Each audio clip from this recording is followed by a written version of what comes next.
नजमुल साकिब साहब, ये जो सवालात पूछे गए हैं, आप समझते हैं कि ये मामला किसी तरह जुडिशल मिसकंडक्ट की जानिब जा सकता है और इन सवालात के जवाबात अब रजिस्ट्रार जब जमा करवाएंगे तो मुमकिना तौर पर अगले महीने के अंदर आपको क्या सिचुएशन नजर आ रही है? सबसे पहले तो ज़ौक में ये कहूँगा कि चीफ जस्टिस साहब हों या कोई फेडरल सेक्रेटरी हो या कोई जनरल साहब हों या प्राइम मिनिस्टर हों या प्रेसिडेंट ऑफ पाकिस्तान हों, तो वो इस तरह की चीज़ें ख़ुद नहीं लिखते, उनको ड्राफ्ट पुटअप किया जाता है जी। तो मैं जब इन 9 की 9 यानी शराइत को देखा मैंने, या सवालात को या वजाहतों को देखा, तो मुझे लगा कि जिस किसी ने भी इनको लिख के दिया है ना चीफ साहब को, चीफ साहब ने कुछ ज़्यादा गौर से ठीक तरीके से उनको पढ़ के तो उसमें कुछ तरमीम किए बगैर ही दे दिया है, ये समझते हुए कि ये रूटीन का काम है। मैं ये क्यों कह रहा हूँ? मैं इसलिए कह रहा हूँ कि जो टेक्निकलिटीज़ होती हैं ना, वो तो होती हैं अदालतों में, नीचे वाली अदालतों में, कि जी पावर ऑफ अटॉर्नी नहीं दिया लिहाजा ये पूरे का पूरा केस खारिज किया जाए। आपकी तो जुरिस्डिक्शन ही नहीं है, ये तो अदालत की जुरिस्डिक्शन ही नहीं है, और फैक्ट्स को नहीं देखा जाता। इस सूरत हाल में ये जो वजाहती आपने बात की है ना, कि वो जो अक्सरियती जज की तरफ से वजाहती नोट आया, वो फैक्ट है, और उस फैक्ट के बारे में मुझे बता दीजिए कि इन 9 के 9 जो है सवाल हैं, इनमें कहीं फैक्ट की बात हुई है, कहीं पे ये बात हुई है कि ये जो वजाहती नोट आया है इसके कंटेंट्स जो हैं उन पे बात हुई है? नहीं, तरीकाकार पर ये तमाम सवाल टेक्निकलिटीज की तरफ आया कि कॉज लिस्ट जी तरीकाकार पर बात हुई है सारी। सॉरी आपकी आवाज नहीं आई जी।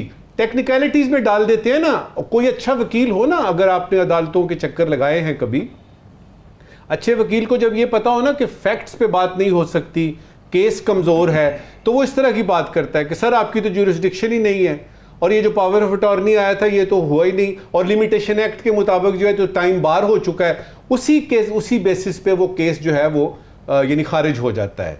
अब ये जो 9 के 9 सवालात हैं ये टेक्निकलिटीज की बेस पे हैं, इसमें कहीं पे भी कंटेंट पे बात नहीं हुई कि, और ना ये बात हुई है कि हुजूर वाला आपने जो अक्सरियती फैसला किया 8 वाला, उसकी वजाहत जो आपने की है, ये जो की है वजाहत, ये आपने कैसे की है, ये जो इसमें लिखा है आपने, ये क्या लिखा है। लिहाजा मैं ये समझूंगा कि ये उजलत में किसी ने पुटअप किया है। दूसरी बात, ये जो रजिस्ट्रार साहब होते हैं ना, इनको खत लिखने की जरूरत नहीं होती, ये भी एक टेक्निकलिटी पूरी की गई है। भैया आपके रजिस्ट्रार हैं, वो सारा दिन वहां बैठे रहते हैं, आपकी बैक एंड कॉल पे होते हैं, उनको बुलाएं दफ्तर से और उनसे पूछें। लेकिन हमारे यहाँ कुछ रिवायत बन गई है, मिसाल के तौर पे मुझे याद आया, हमारे जो ये प्रेसिडेंट थे इससे पहले अलवी साहब, वो ख़त लिखते हैं ईसीपी को कि आप जो है वो डेट इलेक्शन की बनाई। भैया ईसीपी वालों को बुलाएं, उन्होंने तो खैर बुलाया, वो गए ही नहीं थे, लेकिन ये कि ख़त लिखना भी एक टेक्निकलिटी है अपने ही रजिस्ट्रार से। और रजिस्ट्रार साहब से किसी ने ये पूछा कि आपने जब अपलोड की थी तो किसकी इजाज़त से की थी, इससे पहले कि चीफ जस्टिस साहब आपसे इस्तफसार करें। मुझे कुछ समझ नहीं आ रही, आगे चलें। देखिए फैक्ट्स को देखते हैं।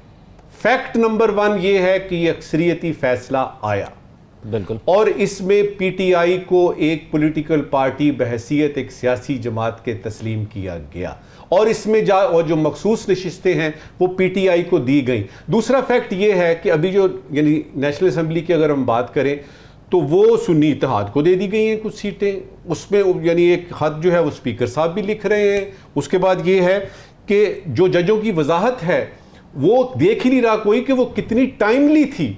उस वक्त सिचुएशन ये थी कि समझ नहीं आ रही थी कि क्या होने वाला है, तो जजों ने, वो जो अक्सरियती जज थे, उन्होंने मौके की नज़ाकत को देखते हुए ये वजाहत जारी की।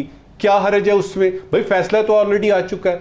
लिहाजा वजाहती नोट की बजाय उस अक्सरियती फैसले पे बात होनी चाहिए कि वो क्या हुआ था, और उससे भी ज़्यादा अहम कि उस पे इम्प्लीमेंटेशन क्यों नहीं हो रही, क्यों ईसीपी ने अभी तक उस पे इम्प्लीमेंटेशन नहीं की, क्यों ये सारे ये जो लैतो लाल के सिलसिले हैं, रुकावटें डालना, खामखा की जो है वो करना, और फिर हुकूमत क्यों मुसिर है। पहले ये इन्होंने यानी वजाहती ये जो आपकी सीटें हैं, मखसूस नशिस्तें, ये अपने यानी ले ली और बड़े मज़े से ले ली। उसके बाद पता लगा ये फैसला आया है, चले जी दे देते हैं, फिर आपने सुन्नी इत्तेहाद को दे दिए।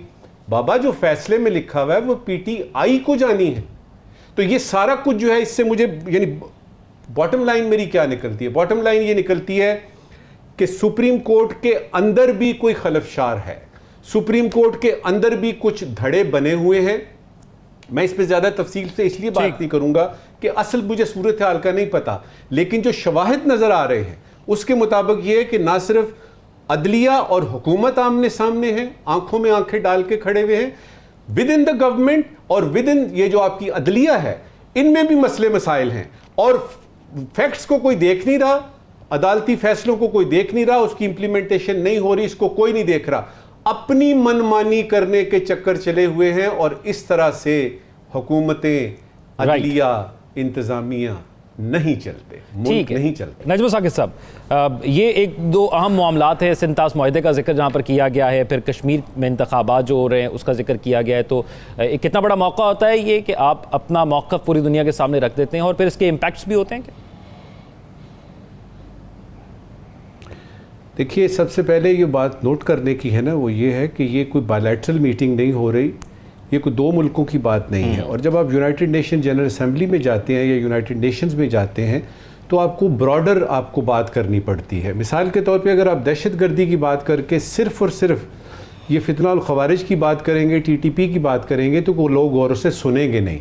आपने दहशतगर्दी को पूरी तरह से बताना है। इसी तरह से जब आप इंडिया की बात करेंगे, और दुनिया जानती है, पाकिस्तानी कोई आएगा, कोई प्राइम मिनिस्टर, कोई फॉरेन सेक्रेटरी को, उसने इंडिया की बैशिंग करनी है, उधर से इंडिया आएगा, कोई जयशंकर आएगा, उसने पाकिस्तान की बैशिंग करनी है। लिहाजा मैं बड़ी एहतियात से 3-4 पॉइंट में बताऊँगा, और उनको बताने से पहले क्विकली ये बता दूं कि जो टीम है ना, जो आपकी वो जो तकरीर लिखती है इसकी वज़ीर आज़म की, आसिम इफ्तिखार साहब वहाँ पहुँच चुके हैं न्यूयॉर्क में, बेहतरीन यानी मल्टीलैटरलिस्ट हैं। उसके बाद तारिक फातमी साहब यहाँ हमारे मौजूद हैं, जलील अब्बास जिलानी साहब मौजूद हैं, नई फॉरेन सेक्रेटरी आमना बलोच, और सबसे बढ़ के फॉरेन ऑफिस का यूएन डिवीज़न जो है। तो ये कोई आम सी बात नहीं होती, क्योंकि जो कुछ भी मेरे प्राइम मिनिस्टर ने वहाँ कहा वो नोट किया जाता है और हवाले के तौर पे पेश किया जाता है। इम्पैक्ट हो ना हो, वो अगर आपने कोई बात ऐसी कर दी, इस ज़िमन में बताना चाहूँगा 4-5 क्विकली पॉइंट जो कि उस तकरीर को लिखते हुए उनको एहतियात करनी है। नंबर 1, जब अमेरिका और चाइना की बात आए तो आपने एक बैलेंस्ड अप्रोच रखनी है। ठीक है, हमारे ताल्लुकात चाइना के साथ, लेकिन आपने अमेरिका को एकदम से पीछे नहीं करना, बैलेंस बताना है कि हम दोनों के साथ अच्छे ताल्लुकात रखना चाहते हैं। जब यूक्रेन और इजराइल की बात आए तो ज़रा मुहतात अल्फाज इस्तेमाल कीजिएगा। ये फोरम वो नहीं है कि जिसमें आपने कोई OIC का इजलास हो रहा है और आप बात कर रहे हैं। मुहतात ज़बान इस्तेमाल करनी है, और मैं जिन लोगों का नाम लिया है ये बड़े जगादरी किस्म के, बड़े ज़ीरक किस्म के डिप्लोमेट्स हैं। उसके बाद ये है कि जब माशी मसाइल की आप बात करें तो सिर्फ आपने पाकिस्तान की बात नहीं करनी, आपने तीसरी दुनिया को यानी सामने रख के बताना है कि ये मसाइल हैं और उसमें डेट भी आएगा। ये 3-4 बातें जो बड़ी ज़रूरी हैं। कश्मीर पे आपने जो बात करनी है उसमें सिर्फ ये देख लीजिएगा कि पिछली दफ़ा जो तकरीर हुई थी, जो काकड़ साहब ने की थी, उसमें कम से कम 2-3 पैराग्राफ आपने और बढ़ाने हैं। और अगर ये सारे लोग सुन रहे हैं तो उनको पता है कि उन 2-3 पैराग्राफ में उन्होंने क्या लिखना है। आखिरी 1-2 बातें देखिए, बॉडी लैंग्वेज बड़ी काउंट करती है। जब आप यानी दुनिया के इस बड़े फोरम में जाते हैं ना, तो जो काकड़ साहब की बॉडी लैंग्वेज थी, मेरी ख्वाहिश होगी कि वज़ीर आज़म मोहम्मद शहबाज शरीफ साहब जब जाएं तो जो वो बात करें वो ऐसे लगे कि वो खुद कर रहे हैं, पढ़ नहीं रहे। ये तकरीर उन्होंने खुद लिखी है और वो बिलीव करते हैं इसके एक लफ्ज़ पे, तो बॉडी लैंग्वेज कन्वे होती है ज़्यादा बजाय इसके कि आपके अल्फाज हों। दूसरा ये कि ये रूटीन का मैटर है। आपने इम्पैक्ट की बात पूछी है, हर साल होती है, और चूंकि 22 सितंबर मेरा जन्मदिन है तो इस वजह से मुझे बहुत देर से, बरसों से पता है कि 22 सितंबर को ये सारा कुछ होगा।